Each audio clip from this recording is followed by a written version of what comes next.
कहानी की शुरुआत एक जंगल में दो पुलिस जासूसों बॉबी और क्रिस से होती है, जो एक क्राइम सीन पर पहुंचते हैं। लाश देख के जासूसों को लगता है कि मरी हुई विक्टिम का पहले मर्डर किया गया है, फिर उसे पेड़ के सहारे बांध दिया गया है। हालांकि वहां कोई खून के निशान नहीं है और ऐसा लगता है कि उसे साफ किया गया है ताकि कोई साबुत ना बचे। जिसने भी ऐसा किया उसने अपने आप को छिपा लिया है। तभी वहां उस विक्टिम यानी रेबेका की आत्मा आती है, जो क्राइम सीन पर भटक रही है। वो अपनी बॉडी की तरफ जाती है और खुद को वहां मरा हुआ देखती है। अपनी बॉडी देख के वो बौखला जाती है और ऑफिसरों से बात करने की कोशिश करती है, पर वो उसे नहीं सुन सकते। वो याद करने की कोशिश करती है, पर उसे इतना याद आता है कि उसने ये कपड़े नहीं पहने थे और वो कैंपिंग कर रही थी और उसके बाद का उसे कुछ याद नहीं है। दोनों डिटेक्टिव केस को सेक्स से जोड़ते हुए उसे स्ट्रिपर समझते हैं, पर वो कहती है कि वो कोई स्ट्रिपर नहीं है। उन्हें उसके हाथ में कुछ नंबर भी गड़े हुए मिलते हैं, जिसे देख के रेबेका भी डर जाती है और खुद से सवाल करती है कि वो अभी भी यहाँ क्यों है।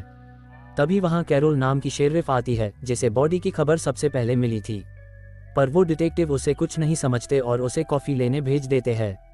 रेबेका सोचती है शायद वो वहाँ इसलिए है क्योंकि उसे अभी उनकी इस केस में मदद करनी है, जैसा कि मूवीज में होता है। तभी कैरोल वहाँ कॉफी लेके आती है और उसे वहाँ रेबेका की आईडी मिलती है। ऑफिसरों को पता चलता है कि विक्टिम का नाम रेबेका मॉस है, जो कैलिफोर्निया की रहने वाली एक लड़की है। दोनों जासूस रेबेका की लाइफ स्टोरी का पता लगाने की कोशिश करते हैं और उसके आईडी कार्ड की मदद से रेबेका के घर जाते हैं और रेबेका भी उनके साथ साथ रहती है। वहां रहते हुए रेबेका इस पर सोचना शुरू कर देती है कि उसे कौन मार सकता था। उसका मानना है कि यह उसका एक्स बॉयफ्रेंड टॉड हो सकता है।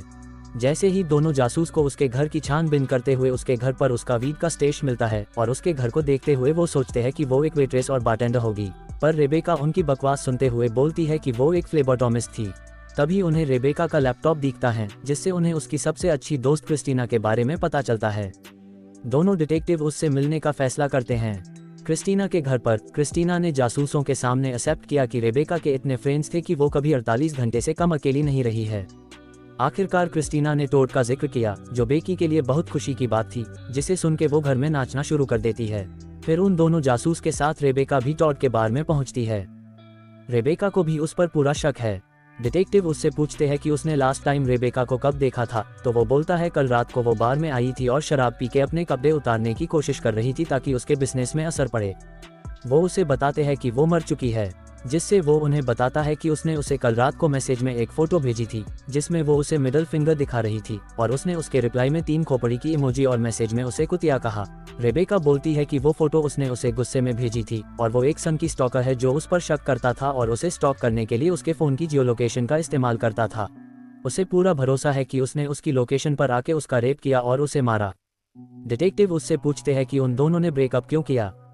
टॉड बताता है कि वो उसे चीट कर रहा था क्योंकि वो उसके कजिन और दोस्तों के साथ फ्लर्ट किया करती थी, जिसे सुन के रेबेका बोलती है कि उसका कजिन ही उसके पीछे पड़ा था। वो उससे पूछते हैं कि वो आखिरी रात कहाँ था। टॉड बताता है कि वो आखिरी रात अपनी गर्लफ्रेंड के साथ था और उन्हें अपना इंस्टाग्राम दिखाता है। वो बताता है कि वो अपनी नई लवर के साथ पास्ता पका रहा था और उसके बाद उन दोनों ने खूब सेक्स किया। टॉड बोलता है कि वो वैसे भी एक धोखेबाज लड़की थी। इतने में ही रेबेका को गुस्सा आ जाता है और वो टॉड को सीधा जासूसों के ऊपर धकेलने में कामयाब होती है, जिसकी वजह से बॉबी भी उसे धक्का देता है और दोनों के बीच हाथापाई हो जाती है। बाहर दोनों डिटेक्टिव के बीच बेहस हो जाती है और क्रिस अकेला पैदल ऑफिस निकल जाता है। बॉबी आखिरकार अपनी एक्स के घर जाता है और उसके घर के बाहर कार में बैठा होता है। रेबेका अपनी सेक्स लाइफ के बारे में उससे बात करती है, जो कि काफी अच्छी थी, पर टॉड को लेके उसकी लाइफ थोड़ी अजीब चल रही थी, जिसकी वजह से वो अकेले कैंप करने गई थी। तभी उसे लगता है कि बॉबी उसे देख सकता है, पर वो उसके पीछे खड़ी अपनी एक्स को देख रहा था। वो बाहर निकलता है और रेबेका के केस के बारे में बताते हुए इमोशनल होने का नाटक करता है ताकि वो उसके साथ रात गुजार सके, जिसे देख के रेबेका को गुस्सा आता है कि वो सेक्स के लिए एक मरी हुई लड़की का इस्तेमाल कर रहा है। जब वे एक साथ अंदर जाते हैं, रेबेका गुस्से में अपनी ताकत लगाती है और किसी तरह कार का हॉर्न बजा देती है, जिससे उसे पता चलता है कि वो कार भी चला सकती है। वो अपना केस अपने हाथ में लेती है और पुलिस स्टेशन में घुस जाती है और अपने एविडेंसों में नजर मारती है, जहां उसे एक हंटर दिखता है। कैरोल को भी ये अजीब लगता है कि अगर उसे बांधना ही था तो रस्सी की जगह हंटर का इस्तेमाल क्यों किया गया। रेबेका अपने घर पर केस के बारे में सोच रही होती है। तभी उसकी नज़र एक फोटो पर पड़ती है जिसमें क्रिस्टीना ने वो हंटर पकड़ा हुआ था। वो तेजी से उसके घर जाती है जहां वो शराब के नशे में होती है। वो उससे बोलती है कि उसने उसके साथ ऐसा क्यों किया और तोड़फोड़ करने लगती है।